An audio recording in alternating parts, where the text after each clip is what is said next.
So what's up, rock stars? This is Rox, and I am coming to you today with the review for Love and Hip Hop ATL Season 5, Episode 8. Or is it Episode 9, you guys? I've been off for fucking 6 days. I'm telling you, that don't happen too often, but I sure did enjoy my time.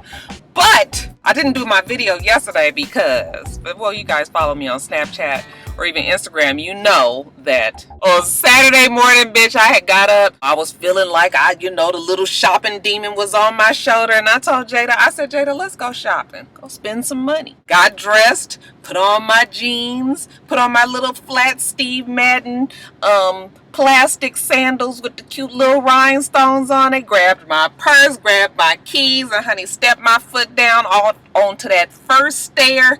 And that was all she wrote. My foot. So you guys, we just got hardwood floors in the house, and also on our stairs. So it goes over the stair like that, so it's really, really slippery. On top of the fact that those damn shoes are slippery. And nigga, I guess I was in a rush. And honey, I stepped on that stair, and bitch, you ain't never seen a motherfucker trying to grab their whole life in the span of 3 seconds.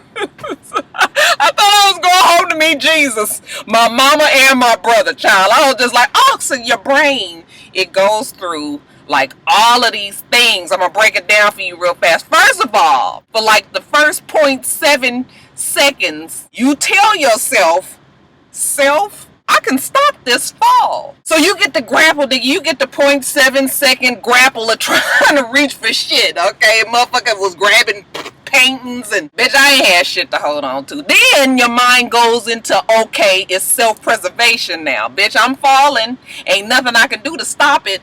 Let me try to minimize the damage. My minimalization is making sure that my back, my legs, and my ankles are fine. And this is where the vein part come in, because a bitch want to be able to wear her heels. And I had on flats, bitch. I wear heels every day. Don't fall down the stairs. Soon as a motherfucker put them damn flats on, it's all gone. But anyway, so I immediately threw my legs and my arms and shit out in front of me. So I was just like, okay, because I didn't want them all, twisted up behind me and crazy. So, and then y'all, I just rolled it down for the last, 1.1 second. I rolled that bitch on down to the bottom. Jada was outside. She was about to get in the car, and my husband was down in the family room. He was on the phone. I heard him say, oh, my wife just fell downstairs. I'm gonna call you back. And then he came rushing up the damn stairs. He was like, it sounded like a fucking somebody threw a damn couch down this damn stairs. It was so calamitous. It was like, nigga, I thought I was dead. But I got on down there, and my legs felt fine. My ankles felt fine. Arms, everything was fine. But it was this heat radiating from my booty cheeks, and I was just like, oh, that's not good. But I could stand up. Nothing hurt. So I was just like, okay. But then immediately I got very nauseous and very sick, and I was just like, I'm gonna throw up. I was sweating. I couldn't get it together. And that lasted for like an hour. So needless to say, the shopping expedition that me and Jada was going on, we had to put it on hold. The bitch had to take her old ass back up the stairs into her bed and lay the fuck down. Okay, did go get my nails done later on that afternoon. Okay, but that's all I did, because I was just like, I am really fucked up. I mean, and then of course as the day went on, it started to get stiff, and then it started to hurt, and then it started to really hurt. And I was just like, damn, I hope I didn't break nothing. It was weird. It would only hurt when I was on it. Like if I touched it, if I sat down, or if I laid on it. But if I was standing, walking, all that, it was fine. So then I was like, it's my tailbone. It's either bruised or fractured. I still tried to go on about life. Went shopping Sunday. And all of that, but then I was like, yeah, Roxanne, you doing a little too much. So Monday, I stayed my ass in bed, drank wine, slept all day, and yeah, I was fucked up. So yesterday I went on to the doctor, and they told me that it's not fractured, so thank God for that, but it's bruised pretty severely. And they was like, bitch, you gonna take these Motrins and you gonna go some damn where and you gonna sit it down. Okay, or lean it down. So I've been trying not to be like right on my tailbone. It's on the left side. It's not really on the right side. So I've been trying to lay to the side, y'all. It's just a mess, child. It's just a mess. Like my mama would say, I need to slow the fuck down some damn time. She won't curse though. Ruby, she didn't curse. But yeah, I'm gonna put it to y'all like that. You just sometimes you're moving too fast, you're doing too much, and this is God's way of reminding you that you need to slow it down. So I'm feeling better. I've been taking Motrin like crazy. I think by tomorrow I'm not going to take any more Motrin because it's starting to feel better and, you know, I can sit longer and all of that. So I think we on the mend, y'all. But a bitch thought she was a goner for a minute. I was just like, Lord, I'm fixing to die. Anyway, you guys, we're going to get through this video. Let's get to it, shall we?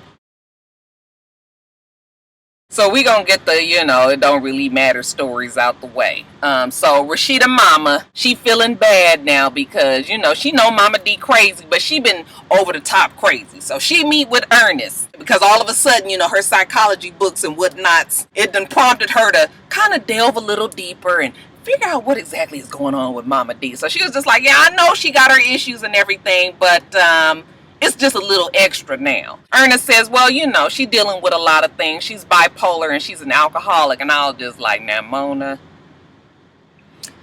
what you not gonna do is get me up here talking about somebody that's fucking bipolar and has serious mental issues. Now, if that's what the case is, then okay. I don't understand why it's taking 5 fucking years for us to find out that Mama D has a bona fide mental disorder. Yes, we've seen her act crazy and act out and all, but we ain't heard shit about this bipolar thing. And I think it's real fucked up if it's not true that, you know, you would use a term like somebody being bipolar so loosely. Because now we talk about anybody that acts a little bit out the norm. We just automatically say bipolar, which is another word for saying crazy, which is offensive to, you know, those who have the bipolar disorder. I was going to say those who are bipolar, but somebody told me that I wasn't supposed to say that, y'all. Roxanne is trying to put her sensitivity cap on. I'm going to leave it alone just for the fact that if she really does have the bipolar disorder, then, you know, with some other things that we need to address. Okay, as far as the alcoholism,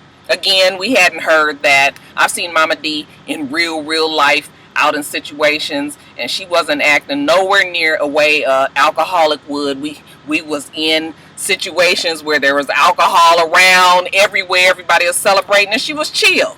So again, I'm just not sure, okay? But I have a sneaking suspicion that Mona's up there regular tricks. But like I said, I'm gonna leave it alone. I'm gonna leave it alone. Rashida mama say, you know what?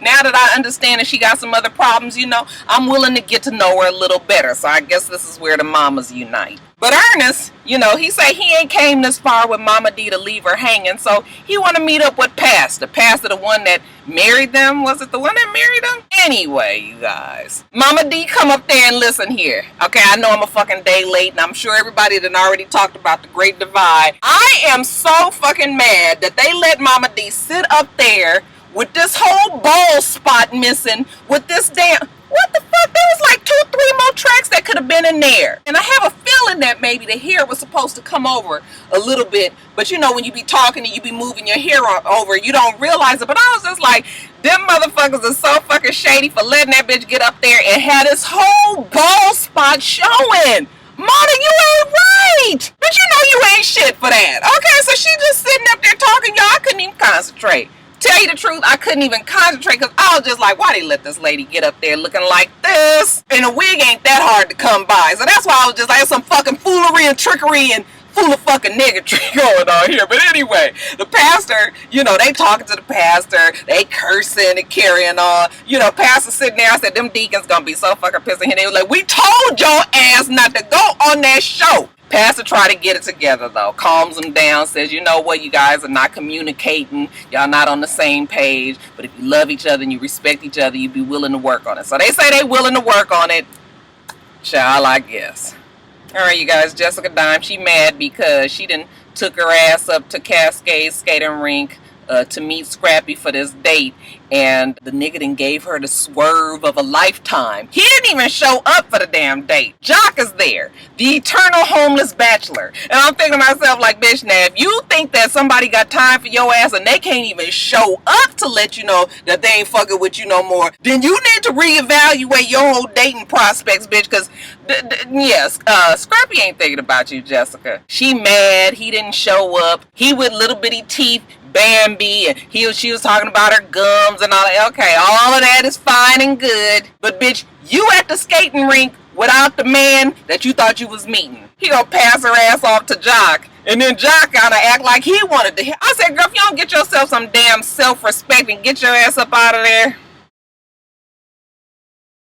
While Steven is out of town and doing God knows what, I was digging all around the condo and honey, I found gold. She's super excited to be able to tell Don that after all these years she found her contract. But Don was like, wait a minute, the blogs are saying you put bleach all over his clothes for fucking around with Faith Evans. They left that part out, but that's what the blogs was saying back when it happened. Jocelyn says she didn't do it. Why will I do that? Like, first of all, I do not have the time to be bleaching his clothes. I got way too much going on. Yeah, it sounded stunnish to me even back when it happened. I was like, yeah, I know Jocelyn is a lot of things, but I don't know if I believe the whole bleaching thing. And I'm thinking to myself, like, I mean, these two are so fucking stuntish to begin with. You don't never know what the fuck to believe, because every time the season comes up, there's some shit with Stevie J and Jocelyn. They be quiet as fuck until the season's about to come up. So, you know. So at first I was just like, I don't think she did that. And I'm still kind of sticking with that. But Jocelyn was like, girl, guess what? I got my contract. We can get back to making this bread.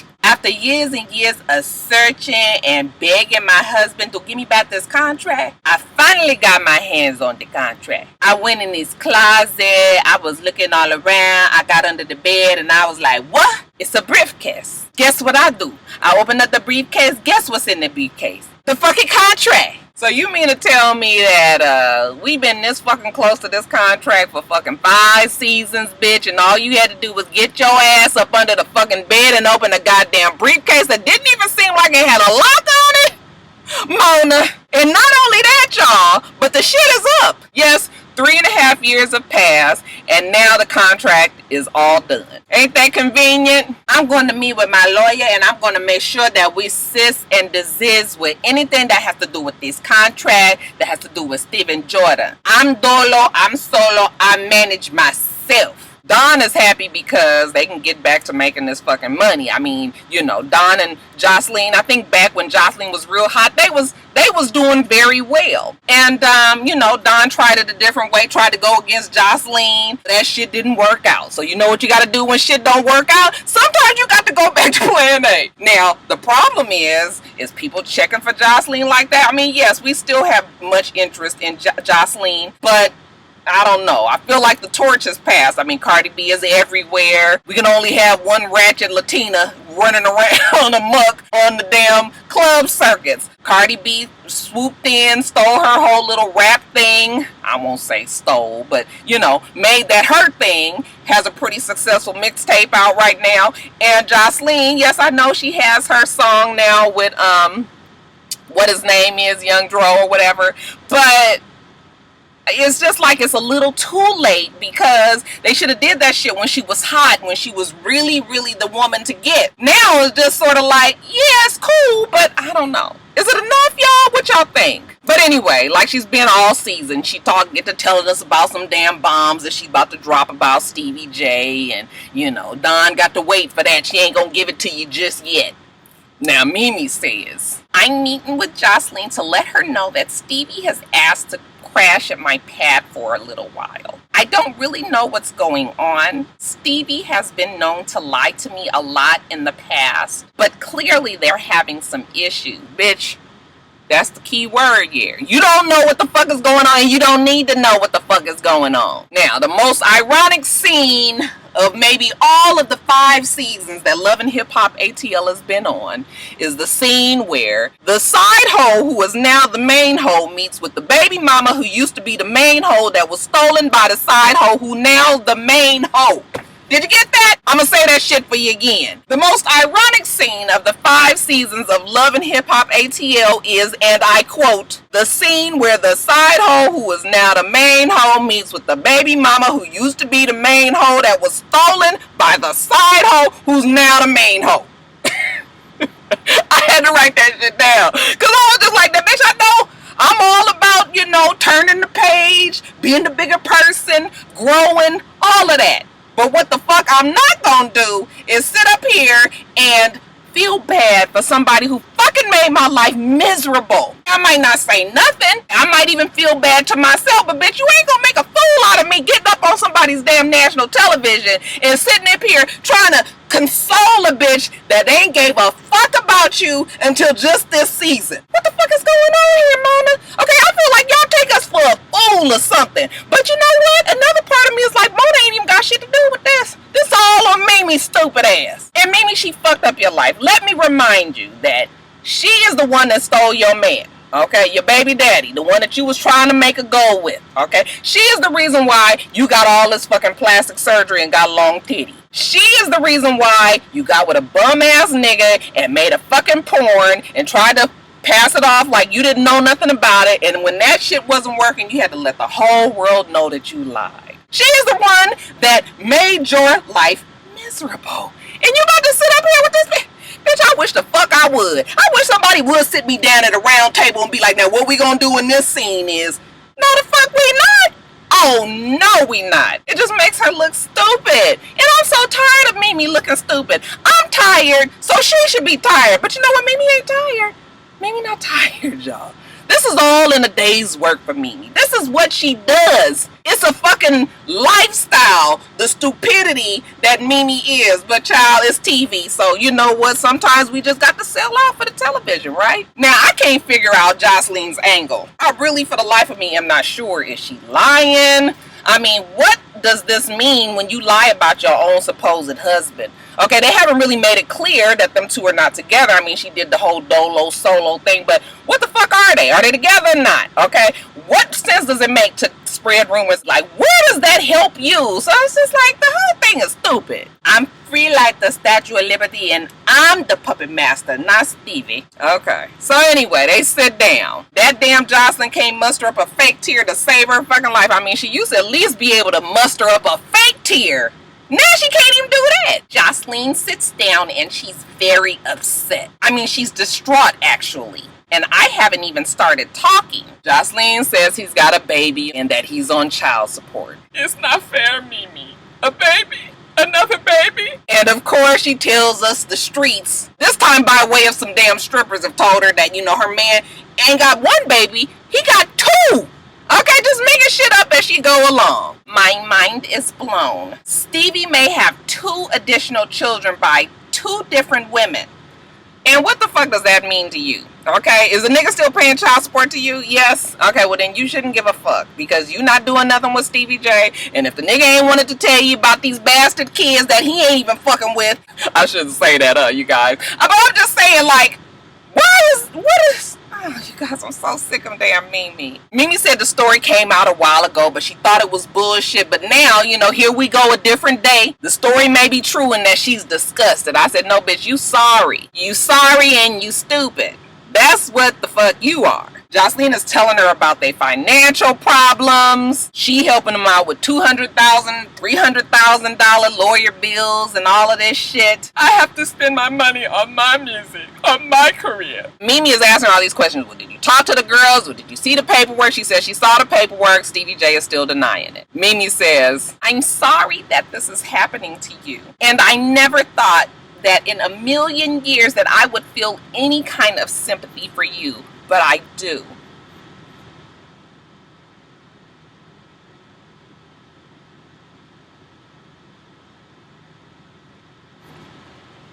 Jocelyn was like, bitch, you go on and take him. And now Mimi say she don't want his lying ass either. And now that she got this new information for Jocelyn, you know what? It's time for them to have another conversation. Well, Jocelyn was just like, I can't do it no more, Mimi. I can't. I was just like, child, this is the most foolish.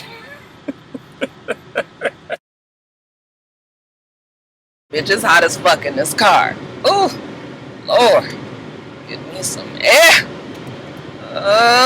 Y'all see it blowing? Stevie, he's going into the hookah bar business with Ray. Ray is his homeboy that I met when I met Stevie J, right around the corner, not too far from the house, over on Campbellton Road. If anybody, not on Campbellton, Butner Road, if anybody was looking. Tommy says that she wants to meet with Stevie J for drinks because, she needs some business to be taken care of. She models, she raps, but she is a fucking jack of all trades, master of none. And so she needs Stevie J to take her to that next level. He's the only one that can do it. She's an entertainer, and she gets up and she shows her ass because that's all really Tommy is good for, is a good fuck. I mean, I guess motherfucker said, I got this fucking body, I'ma use it, because Tommy's body is fucking banging. Probably the best body out of everybody on Love and Hip Hop.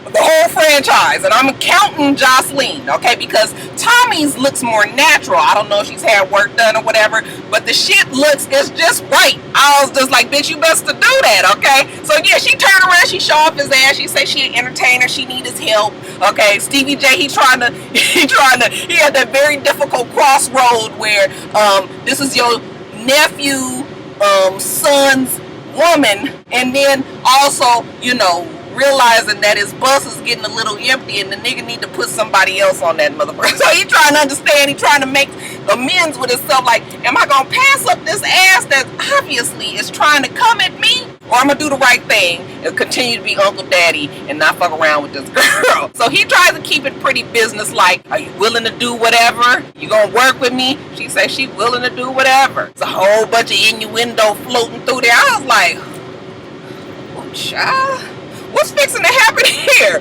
Now, sure enough, Scrap, he with that old bird, that old slick ass Carly. He say he fed up with baby mama. He ain't got time for side hoe no more. Carly Red, she the one that makes him feel good. Shout out to Halle Berry. Now let Carly Red tell it, you know what, more money, more problems.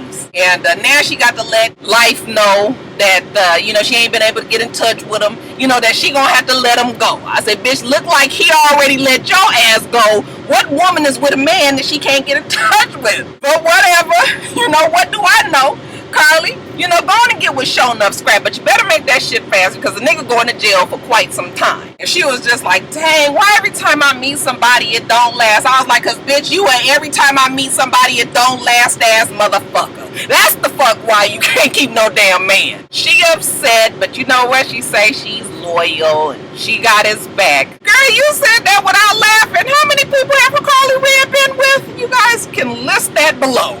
Now, Tommy, she say that she let Show Enough Scrap, get a pass because this is her man. She love him, even with all the foolishness that's going on. You know what? She want to be with him.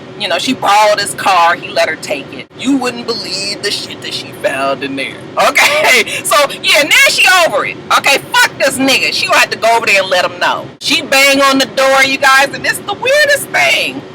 Somewhere along the line in these damn 8 episodes, I still don't really like Tommy, but I definitely don't hate her no more. She's somewhere in between right now, and as time goes on, I think we might end up liking Tommy more and more. Now, the bitch crazy, for sure. But, she got a nigga that's giving her problems, and, motherfucker ain't got much sense. It take us some time sometimes to put 2 and 2 together. So, I'm willing to kind of give her a pass a little bit. Anyway, I mean, she alternates between, like, grade A thottery and, sometimes making some sound decisions. So, yeah, she got me a little off balance. The bitch is definitely a study.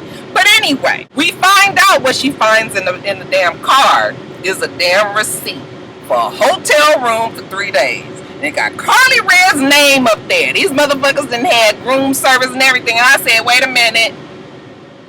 Now listen, I don't profess to know too much, but I do know the motherfucking game, bitch. You giving away goddamn ass to this little ass, young ass nigga, and you paying for the fucking room? What the hell do they do that? I'm doing you a favor, opening up the legs, motherfucker. The least you can do is give me a damn room. And I know this shit wasn't at the Super 8. She probably done put out good money to go and get fucked by some nigga that's fucking everybody else in the goddamn city. You got the game so fucked up. What I'm not gonna do is give you some ass and pay for this shit. Room service. I guess we should be happy that the nigga drove.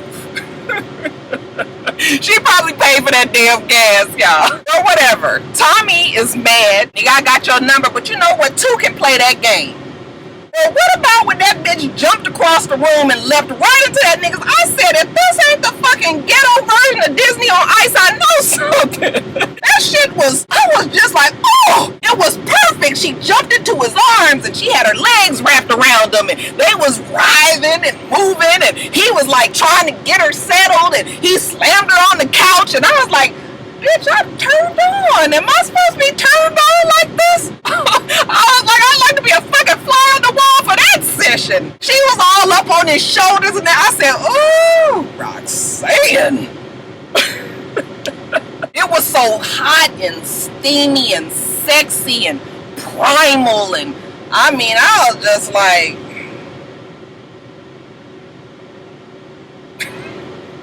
I had a moment, y'all. I mean, that shit reminded me back in the good old days when, you know, Rocky was spry and Mister had a good back and good legs and shit I could see. We do shit like that. We can't do that shit no more, not today. We done fucking went to emergency trying to do all that.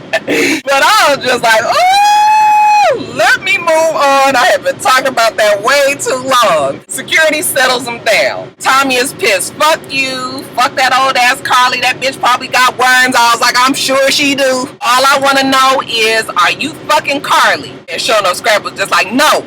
Okay, are you happy? No, I'm not fucking that girl. Okay, my mama always told me that you lie to people that you care about. I said, nigga, Jody told fucking Yvette that, and you stole that shit from Baby Boy. I know the fucking line from Mona. Another thing that we're not gonna do today is blatantly steal from goddamn black movies. Okay? Tommy says, whatever, nigga. But I got something for your ass. Your Uncle Daddy Stevie, yeah, I'ma fuck that nigga till he can't take it no more. I'ma let him eat this pussy. I was like, face in the place, Tommy. Face in the place. I'ma let him eat it till the nigga get drunk. He ain't gonna know what to do after I'm finished with him. And, Show No Scrap. He was just like, bitch, you ain't shit to me anyway. You know what? How about I give you all of my homies' names and numbers? I'm going to text it to you. You go and fuck all the rest of them, too. Then, of course, she get to crying because now her feelings is hurt. And he was just like, bitch, don't ever think you can come up here and talk to me like that. I don't give a fuck about you.